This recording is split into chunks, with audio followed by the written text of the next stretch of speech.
Tijarat Rabia Houston, under the guidance of Anjuman Shajai Houston, we host monthly business networking events. Sometimes they're in person, sometimes they're webinars.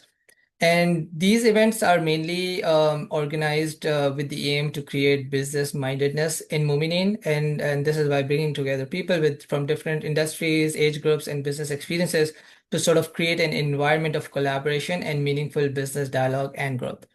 And this month, we are facilitating a webinar on cash flow management, which is a very crucial element in running a business. And just to let you know a little bit about the speaker, Mullah Mustafa Ali, basically, he is a finance professional with probably over 20 plus years of experience, and he has helped several big, huge companies like Coca-Cola, Canada Bread, and such companies, and he has helped such businesses improve their cash flow and working capital.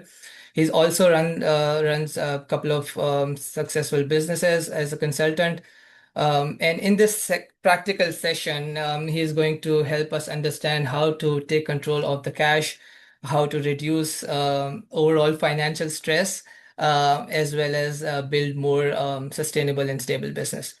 He is also my personal coach and mentor, and I have learned from him growing up as well as past few years while during my time in Canada.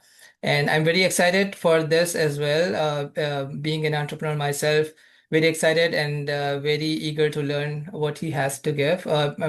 Few things I would request everyone to keep the session more engaging. If you could turn on your videos, that would be really great. And then also this session will be recorded for later. It will be uploaded later on our website, as well as the presentation will be shared to the registered participants as well. So without further ado, I would hand it over to you, Mustafa Bhai. Thank you.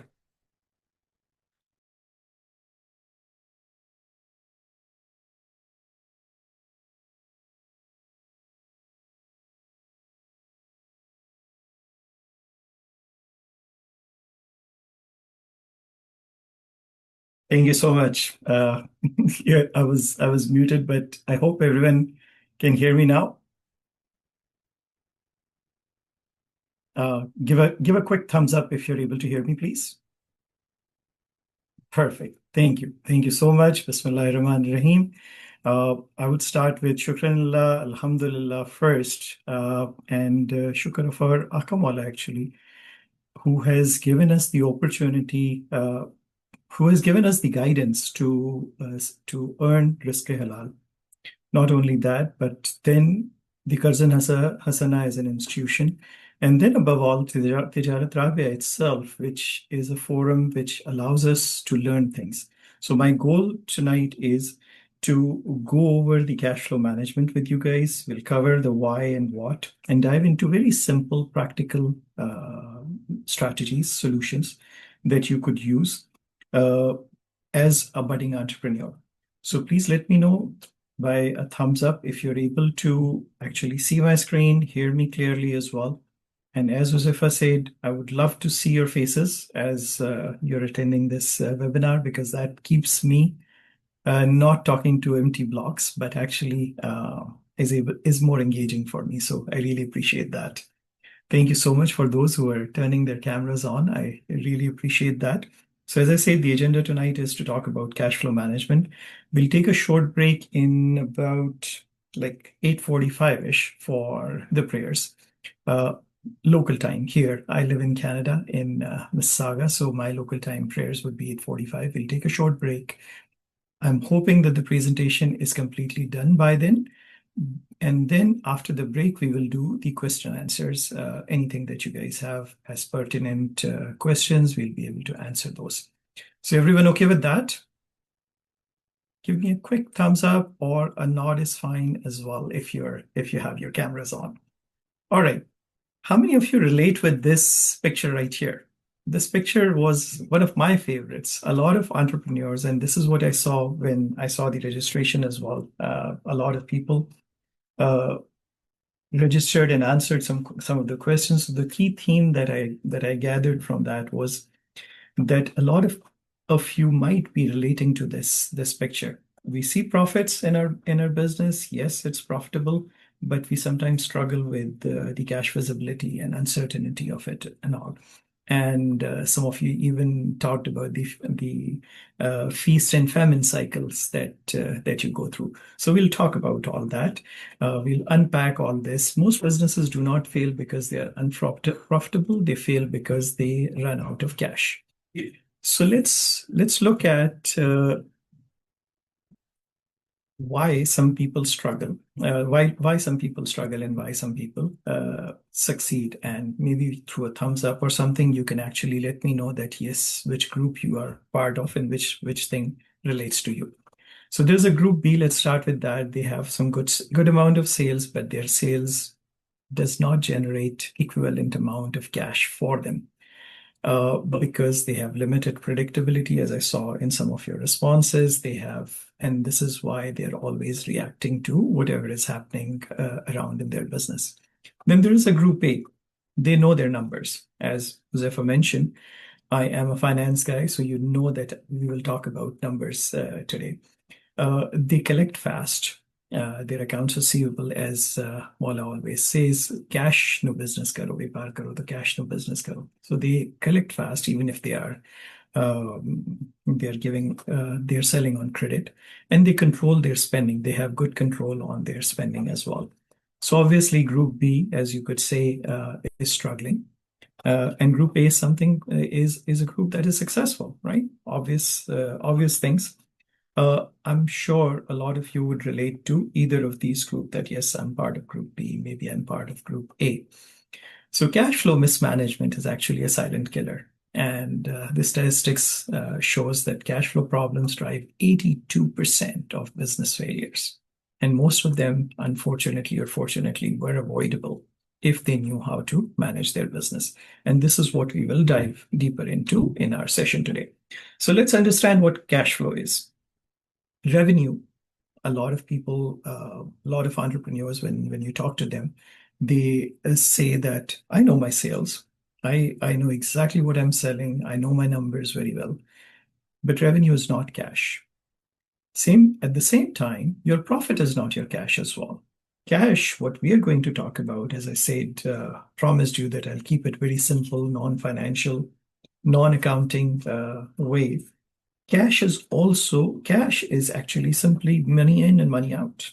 That's all it is. What matters is these two big bold letters, timing. Timing matters, and mismatches actually create problem. If the timing of this flows are not matched, this is where the problem happens. So let's look at what do we need to do. First step for an entrepreneur is you understand your cash flow. What are the ins? What are the outs? And what specific period of time those ins and outs actually occur. That is the first step. Second step is that you start tracking it, you start forecasting it, you start knowing what cash flow is, what are the drivers of your cash flow, how much of your sales is being collected in which month, how much of your inventories is being paid, how much payables are, and things like that. And that's when you actually have the ability to improve. Once you know it, once you have the knowledge of it, that's the time when you're able to improve your cash flow. So let's unpack this big statements. The entire event, that entire talk that I'll do will be based on unpacking this thing. So I'm going to give you that paradigm shift. A lot of you who are entrepreneurs or finance professionals, you've always learned accounting. You've always learned finance. You know exactly what the statement of cash flow maybe is, what your P&L looks like, what your sales are, what your profits are. But I'm doing that paradigm shift to make you think like a treasurer now. What it is, it's not about what looks good on paper that, yes, I'm profitable, my business is profitable.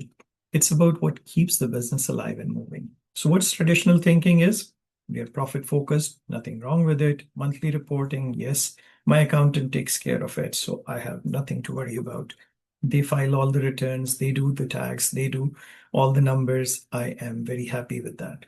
But then what it does is it creates that reactiveness in the business. And this is why, as we established, 82% of businesses fail not because of the lack of profit, but because of mismanaging cash flows.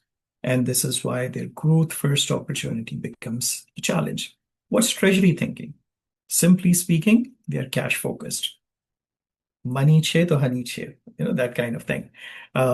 They have daily visibility of the numbers. They're very proactive and they first focus on survival, and then that survival actually brings them to the growth mode.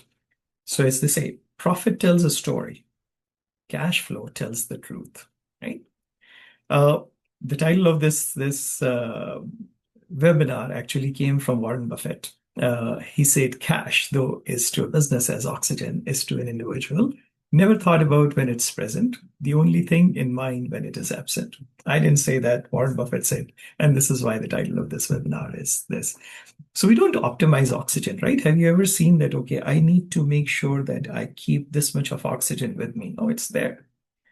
But at the same time, you also want to make sure that you never run out of it, right? Because if you run out of oxygen, that's the end of the game. Same thing applies for cash as well. So cash should always be available and should always be flowing. How much cash you have, where it is, how long it lasts are the questions that you should always be thinking about. Let's look at three drivers of operational cash flow. Uh, Cash is, as we already have established, cash is essential resource that allows you to perform activities. So first driver is accounts receivable. Those of you who sell on cash, you do not have to worry about your cash and carry business. You're the best ideal business. But a lot of us have to create that what we call the accounts receivable cycle. Our customers do not pay us right at the time of when they're buying the product.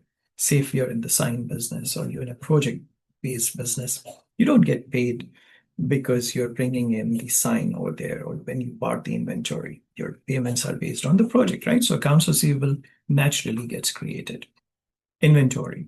You do keep some inventory. If you're in a retail business, you have some stock that is available in your business, and this is where this is what you sell. If you're in manufacturing business, the raw materials to finished goods, you keep the inventory.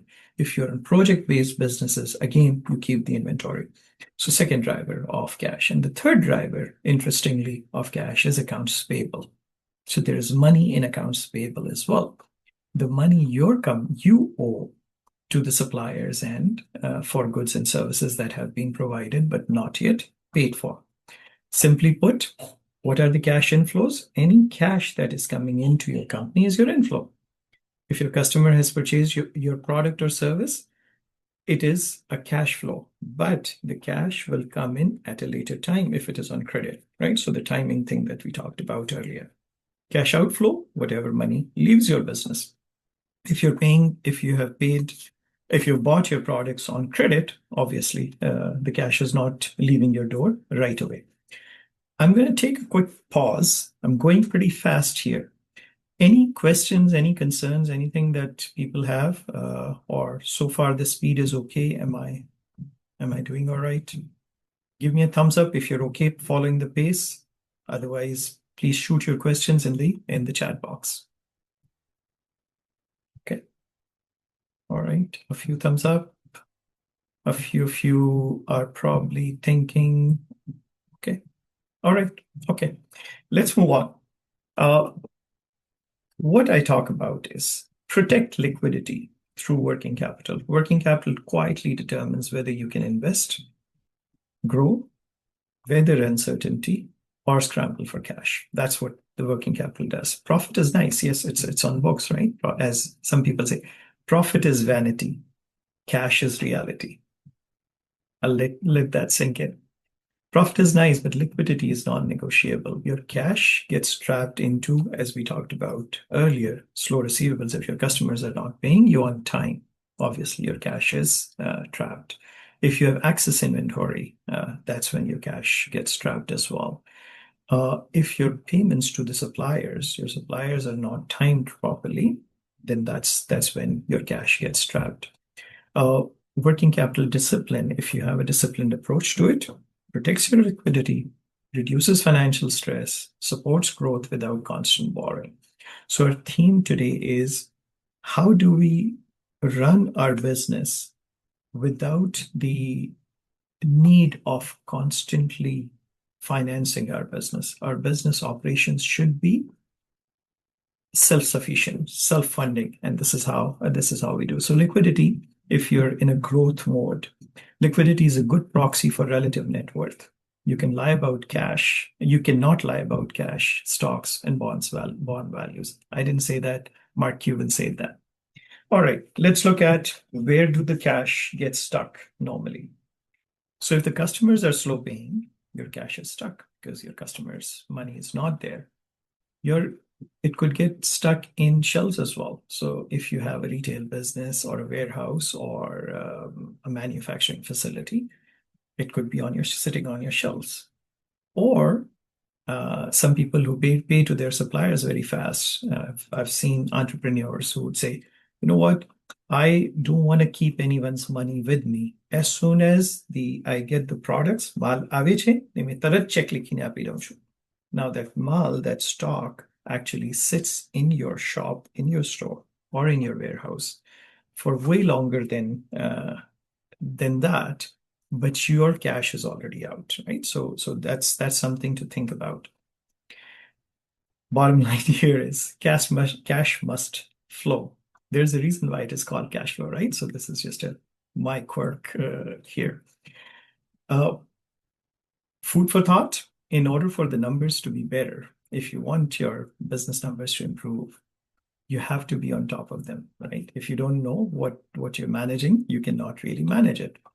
I'm going to introduce a very unique concept that some of you may not be familiar with, especially if you do not come from the treasury background. Finance people, some have some idea about it, but a lot of finance people do not know about it either. It's called the cash conversion cycle, or as we love to call it, CCC. What is CCC? It is an essential tool to boost your cash flow, shows how long it takes to turn cash into sales and back into cash. So let's take it as an example. You pay $1 for buying a widget today. It sits on your shelf for 30 days. You sell it on credit and then wait for 30 more days for the cash. Your money was dead for 60 days. I help businesses find those zombie days and kill them. Why this matters? You can be profitable, but still be broke, right? So with a show of hands, how many of you related with this idea that yes, we do keep that dead cash for longer than necessary? Any takers on that? Anyone wants to share or maybe put it in the chat?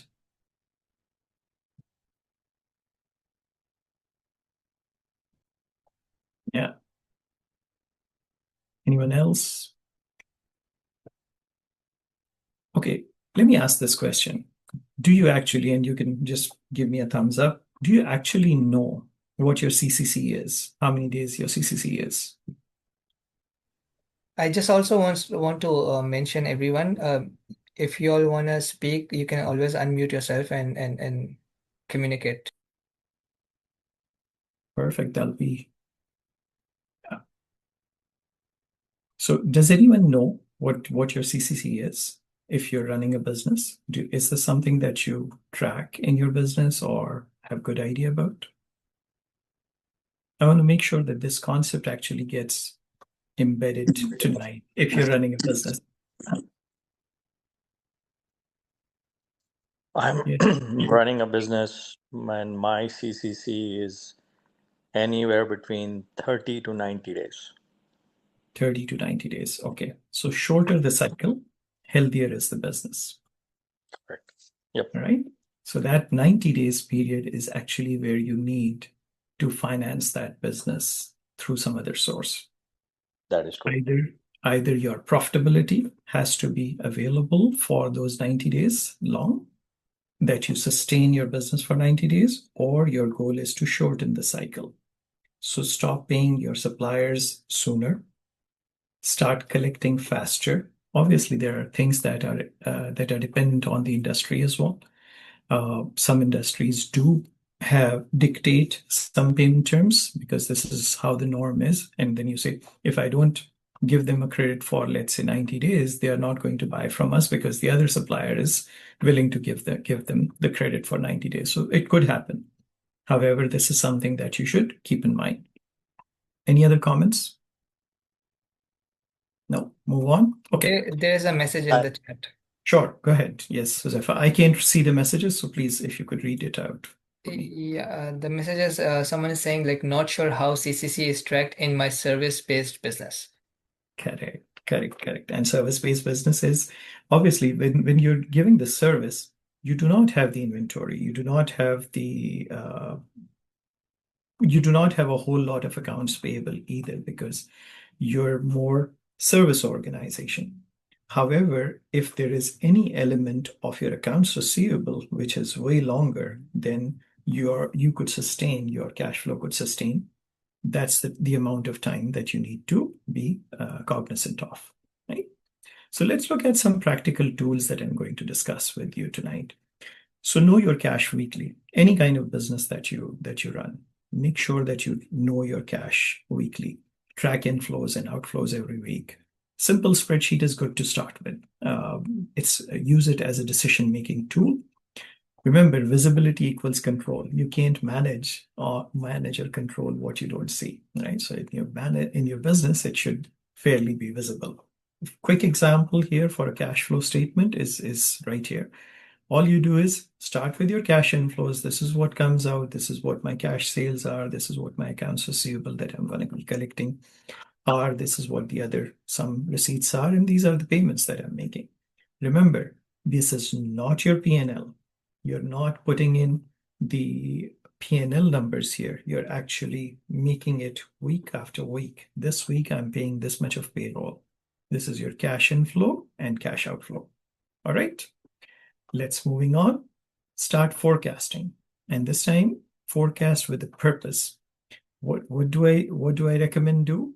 Have a rolling 90-day vision, meaning have your business forecasted for at least 90 days, as Musan mentioned. If your CCC is 90 days, 90 days is the minimum you should be forecasting your business for, right? Update regularly, identify gaps. When you see something on a piece of paper, that's when you actually can control it. So this is just as an example here, not meant to be readable or copy this, but this is how the structure of your 90 days vision should look like. Plan actions ahead of time. Planning meaning, do I need to hire more staff? Do I need some more equipment? Do I need to expand my business? Do I need other new resources? How do I plan my cash flow, basically? Will I need Prasanasana for this? Remember, if your forecast doesn't change your decisions, if it doesn't affect your decisions, if your forecast that you prepare or you see, if it doesn't make you think, it's just a piece of decoration, right? You just wasted your time in creating that forecast. And last point here is, which is the most important one, our mindset should be that Karsanasana is something that we should get, which should only be taken for growth. Growth, definitely, yes, is causes cash constraint for sure when you're growing.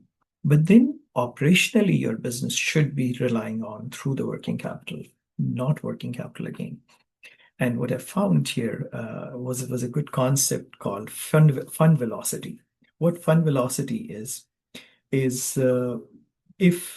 I'm trying to read my notes here, is if you manage your cash better and repay your brother faster, the same dollar actually can be loaned out to another community member, right? Sooner. This turns now that exercise of boring spreadsheet, do I really have to track, into a community service for you now? That if I pay my cousin faster, I won't have to, that money that goes back into the cousin account can actually be helping another woman buy out or woman behan out for that matter for their business. Does that make sense? Anyone? Anyone relate with that? Give me a thumbs up if you're listening.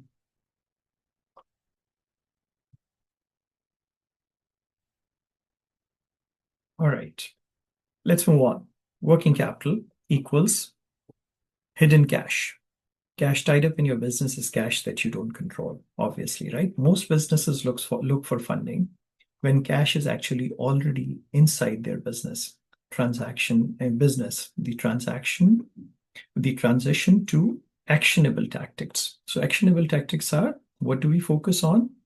That's why I put the treasure box over there, that this is the hidden treasure that a lot of business owners do not see, which was already there in your business. Uh, Focus on velocity of collect faster. If there is a possibility, Muslim, for yourself to collect from your customers faster, absolutely, by all means do that. Make sure that your CCC is less than 30 days. Zero is the ideal. And this is why service businesses are actually good for that matter, because their CCC is usually either zero or negative because they're not buying the inventories and all that. Have a disciplined approach to spending for inventory and have controls on and all that. Have a strategy for paying the suppliers. Have proper planning for suppliers. Let's look at the practical aspects now. Improving your cash flow. So your sales have grown. A lot of people, we're coming back to this theme again. Your sales have grown, but your bank account balance hasn't. While there can be many reasons, the way you collect your receivables is especially important. Some of you actually put this in the comments when I had asked for, and they said, teach me, how do I collect faster? Here's how you collect faster or get paid faster. First thing, negotiate payment terms or the payment plan upfront. Do not shy away from saying that if this is a project-based business that you're running, let's say sign business or something like that, make sure that you have a payment plan of that. At this stage, I'm going to be paid this. This stage, I'm going to be paid this. This stage, I'm going to be paid this. This is how much the down payment is. The project, let's say, will take 6 months for me to complete. Every month at this stage, I'm going to get paid this amount, as an example. Or if you're a non-project based business, make sure that your terms are discussed upfront. Invoice immediately. The rule should be that my product from my door leaves with an invoice. That's what your rule should be. Do not dilly-dally on it. Do not delay the invoicing process at all. Establish a system that how do you follow up? How do you set up the reminder system for collecting?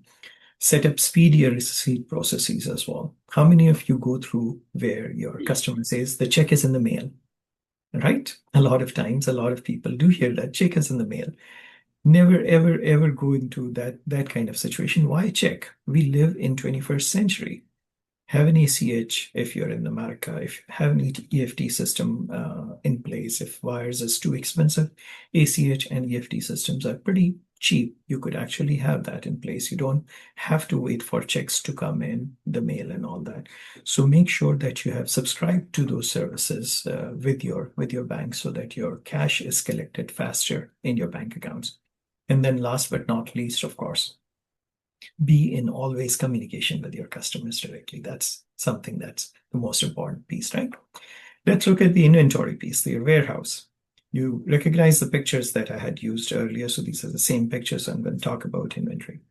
While for sales to grow and even occur, inventory is essential, but timing as well as what you invest in is critical. Growth consumes cash before it generates cash, right? So you definitely have to buy inventory. But what you're buying and how much you're buying, and is this something? So I'll give you example of this. I worked. One of my clients was a bread company. Bread gets stale very fast, right? 7 days, and the bread is gone. So our payment terms used to be 7 days to the customers. But when I worked with IMAX, which is a movie business, movies don't get stale in 7 days. So our payment terms was 90 days. Right. So this is how you make sure that you're managing these things. So create an inventory discipline. Avoid overbuying. Cash sitting, remember, is dead cash. So this is the other way around.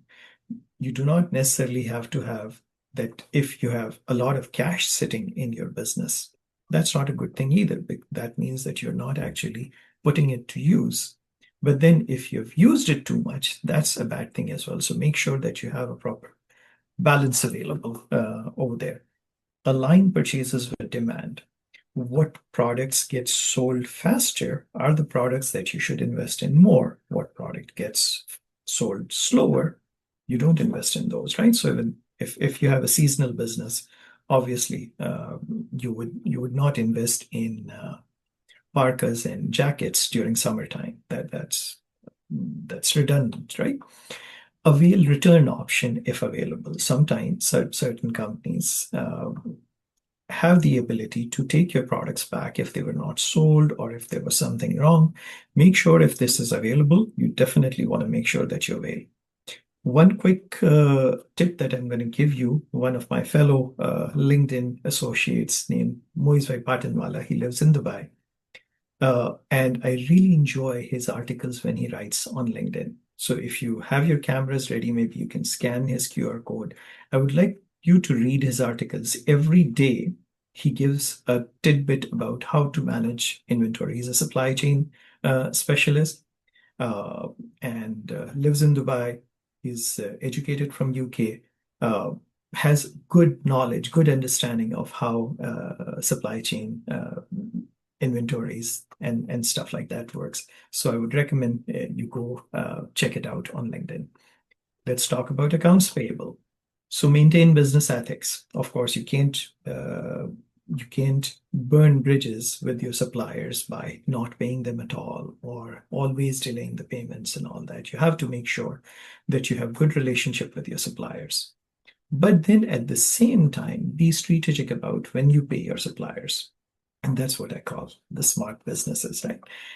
You run your business in a smart way so that you're able to, if the supplier is giving you credit terms, always take it. Do not pay earlier than needed. If the supplier is giving you payment terms for 30 days, your payment should not be out of the door before 30 days, right? That's something keep in mind. Use agreed terms fully. Maintain trust with suppliers. That when you're paying it this way, make sure that again, communication, that is always happening. You're not burning bridges by not paying them at all or by using the tactic uh, I'm sure some of you who are in the business have gone through this when people say the check is in the mail, that kind of thing. So your suppliers also hate that phrase too, right? So make sure that you're not doing that.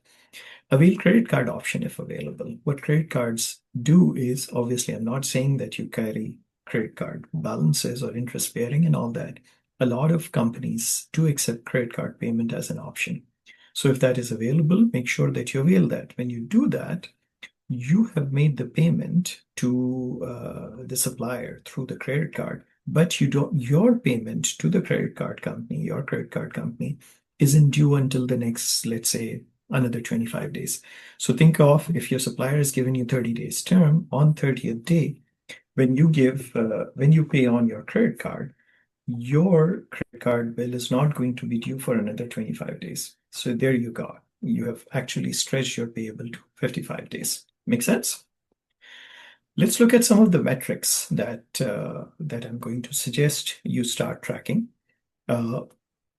Without metrics, you're always guessing. The purpose of these metrics is that these drive decisions, and decisions, of course, would lead to some actions. Simple metrics: how many days does it take for you to collect?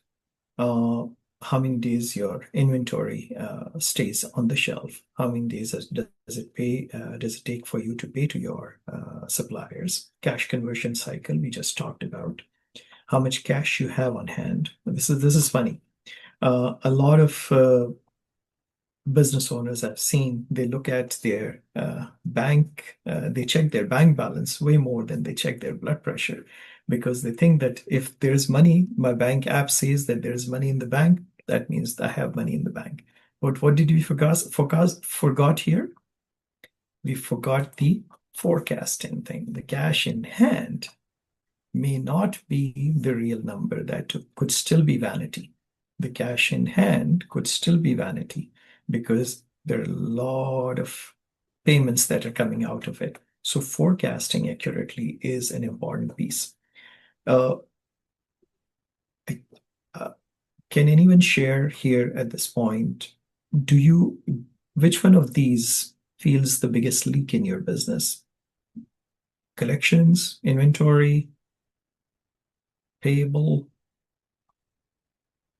forecasting? Anyone?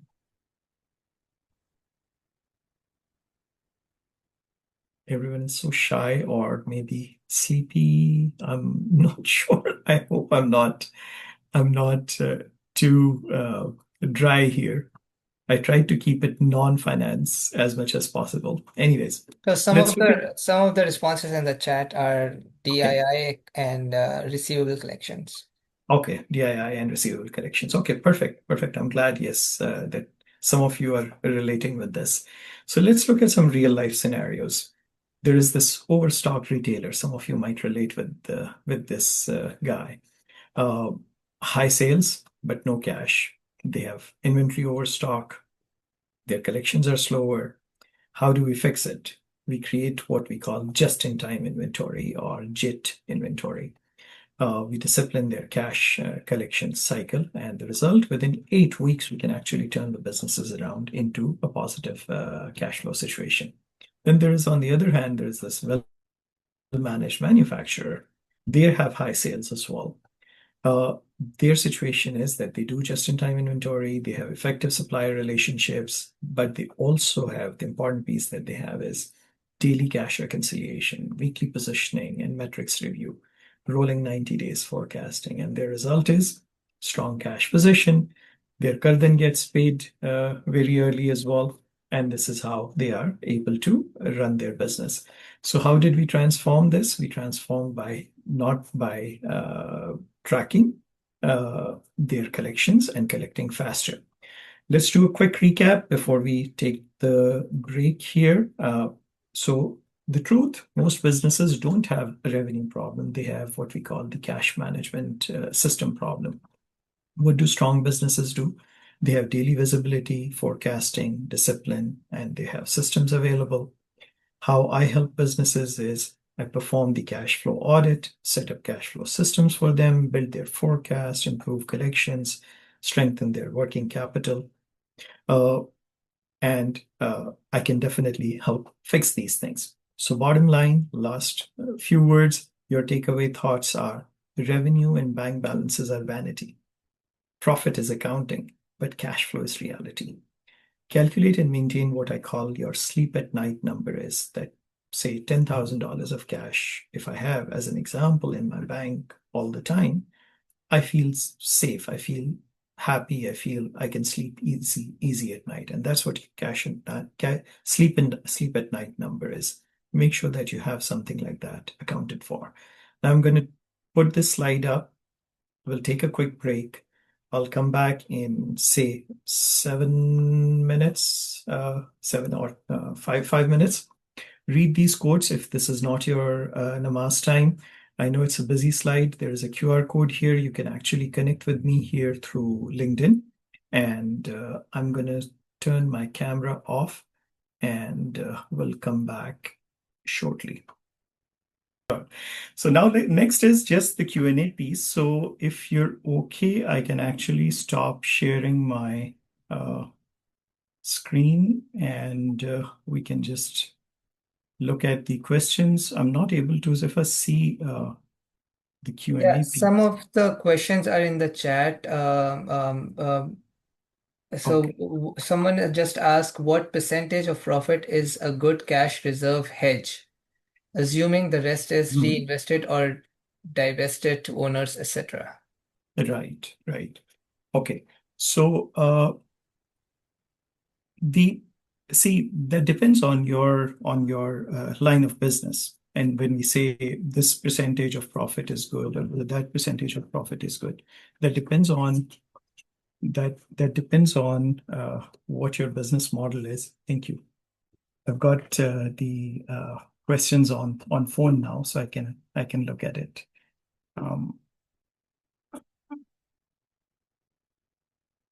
So yes, in a nutshell,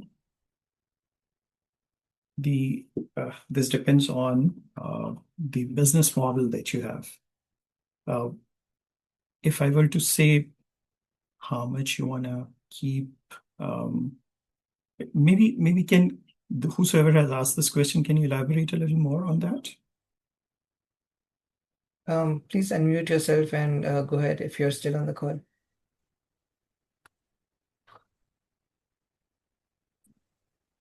So yeah,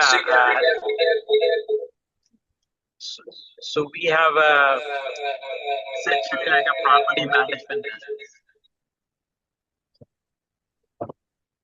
What I get, okay, what I get is Shabir bhai, I think you are logged in from two devices. You have to mute one device.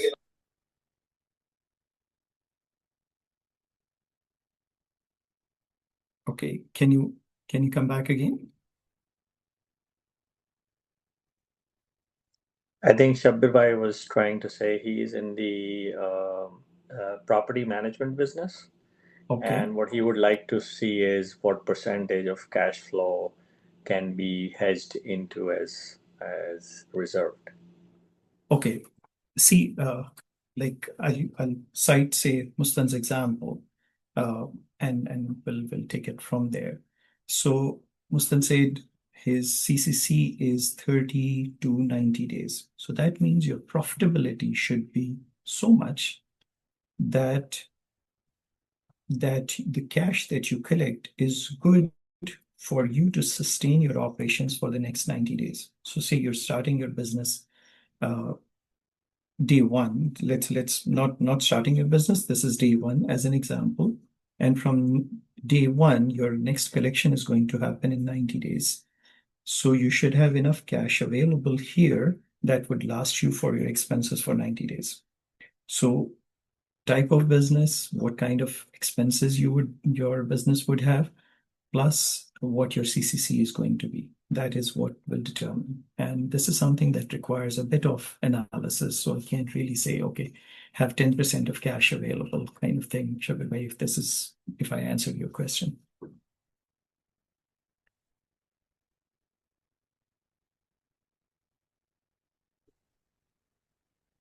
I think, yeah, he said that he's found that Right. helpful. There is another question. Mhm. So someone said that about the so he said, I want to understand more about the halal incentives for early payment. I was Right. told if you have different prices for different days of payment, that is not halal. 100% for sure. No, that is definitely not. That's not what I meant to say. What I meant to say was that you could have, say, your next order, you're going to be having, let's say, this much of discount available, or if you pay me now, next order, this is what you get. This is not something that I'm saying, okay, you are actually setting up prices based on that. But I meant by pricing structure at that time as well. So let me do that clarification. Pricing structure is something that you would keep in mind, and I'm repeating the same theme again. If you know that you're going to get paid in 90 days, your profit structure, your pricing structure should be that it's sustainable for 90 days. Your cash is sustainable for 90 days. If you're giving different prices for, if let's say your product costs $100, but if you pay me now, you can pay me $90. If you pay me later, you will pay me $100. That's obviously is an interest element of $10 there. That's not halal. But if you're incentivizing for your customers to give you the money sooner, that's something that I meant with that. Does that clarify? So I think the next order part जहाँ पे कीधु कि next order पर तुमने करी आपीस, so that technically is a new contract. So then that's Isn't it? valid then. Yeah, Okay, yeah, understood. yeah, Understood. yeah. So you're giving them an incentive that, hey, मैंने जल्दी आप सो तो we will get into a newer like basically incentivizing them again. Okay, understood. There is another question which it's related to the JIT method you mentioned. So the question is, JIT may be susceptible to supply chain shocks. How do Yes, you counter that? Yes, 100%, and especially given in today's market, for sure. So GIT is not something that you apply just like that blindly. That has to have very solid relationship with your suppliers, and you have to know that yes, this is something that is in demand, and this is how it's going to come. So, uh, see, when we say business is about taking risks, so a lot of times we take that risk that we say, okay, I'm only going to buy this much and not more than that. But what if, like COVID example, toilet papers was something that we all saw, right? That the stores ran out of toilet papers. No one had expected that we would run out of toilet paper. So things like that do happen in the marketplace. I'm using that as an example. But that doesn't mean that we still cannot do JIT to absorb to manage our cash. Certain products, certain things, yes, you take a chance, you may have a little bit more. But if you are just blindly stocking things, that's what I mean. If you're only blindly stocking things, that's when that's what needs to be stopped. Make sense? Ji ji शुक्रान. Any other questions, Zifa? Not in the chat, but everyone, please feel free to unmute yourself if you have any questions. Please go ahead. And then we can wrap up the session in like 5 minutes. Yeah.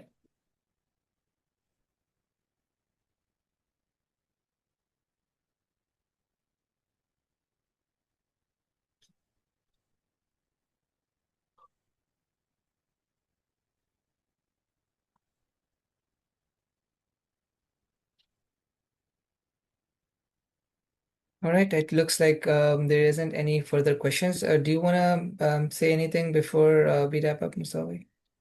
Sure. So my final thought here is that make sure that you have clarity, practical thinking about your business. Make sure that you are thinking, as I'm coming back to, that profit is not the only thing that you're looking at. You're also looking at your cash and cash flow, because that is something that is going to keep your business running in a longer term. Most businesses do not do that, but this is something that if you were not doing it in the past, it's always fixable.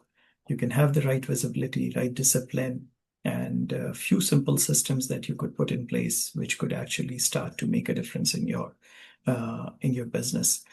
If you feel like your business is working hard but cash is still tight, that's exactly the problem I can help solve you. So feel free to reach out. Some of you have already connected with me on LinkedIn. Feel free to reach out. Awesome. Thank you so much, everyone, for joining this call, and special thanks, Mustafa Bhai, for delivering this amazing and helpful presentation for all the business owners. Thank you so much once again.